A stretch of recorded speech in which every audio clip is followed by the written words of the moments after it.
Is there anyone on either side of the family who disapproves of my existence? No. Absolutely no.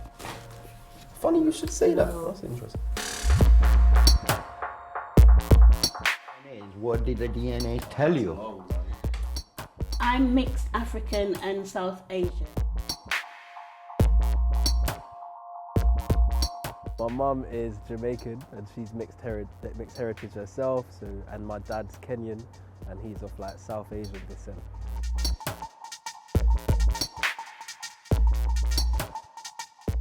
In terms of prep, there's not like a checklist of this is what I need to do to raise a mixed race baby.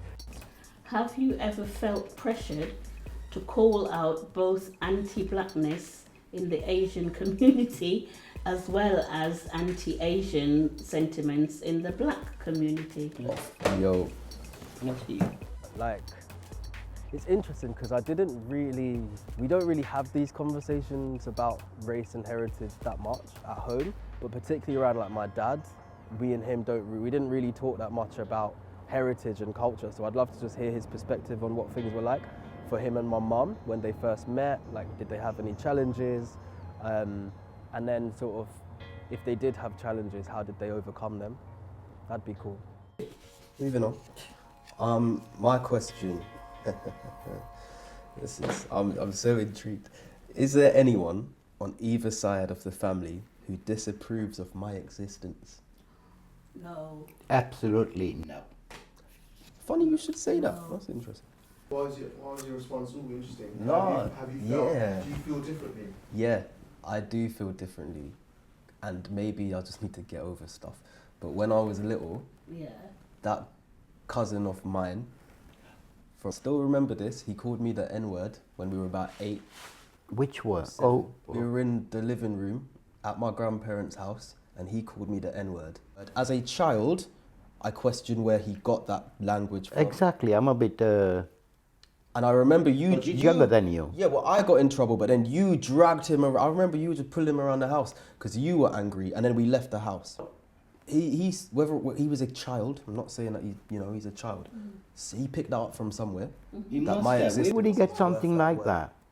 Of course. So I mean, you said put a question over whether or not people have said I disapprove of Bilal existing in my family. Wow. But whether or not there's like no.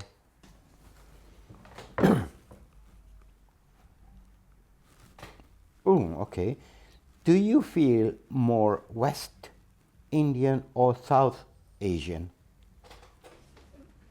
Like, that's a mad question. That, of course, there's one side of me that I'm more in touch with, but even though I'm more in touch with that side, I cannot feel completely Jamaican in the same way that someone who is living in Jamaica would say that. Oh, but that's obvious. And That's I very cannot- understandable. But what I can say is that there is an aspect of my self-identity in terms of my racial background and heritage that I am more familiar with, Yeah. but I cannot say that I feel completely like Jamaican. So, in a nutshell, then, would you say you feel more connected to the West Indian side? Yeah, completely, man. Like, completely, just because of the way that I've been raised, and what I know.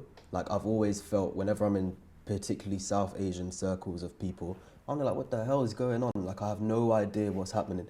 Whereas when I'm in circles with people who are from like a Caribbean background, I'm like, oh, okay, cool, like that side. Yeah. But the one thing that I want to like make clear is I don't think there's this whole thing around mixed raceness where like you have to pick a side. Like, do you feel more this or more that? And it's like, no, like I am fully both. Like, do you not get that? I am both. Yeah. It's not about side picking. And which one are you more like though? Because I think that actually derails a conversation when like mixed race people can just exist in their wholeness of being both. Have you ever felt pressured to call out both anti-blackness in the Asian community as well as anti-Asian sentiments in the black community? Yo.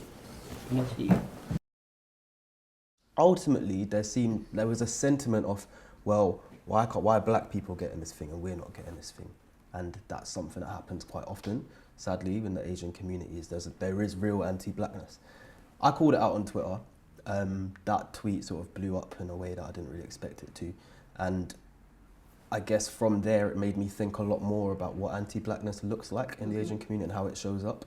Because the Asian community, on the one hand, profits quite a lot of blackness. So food shops, hair shops, Asian people own them, selling to black people. But at the same time, will quite happily slander black people's names in public. And But not saying this is all Asian people. Like, I'm not saying this is something that happens everywhere and that's what everyone's doing. I'm just saying there is a sentiment of this happening.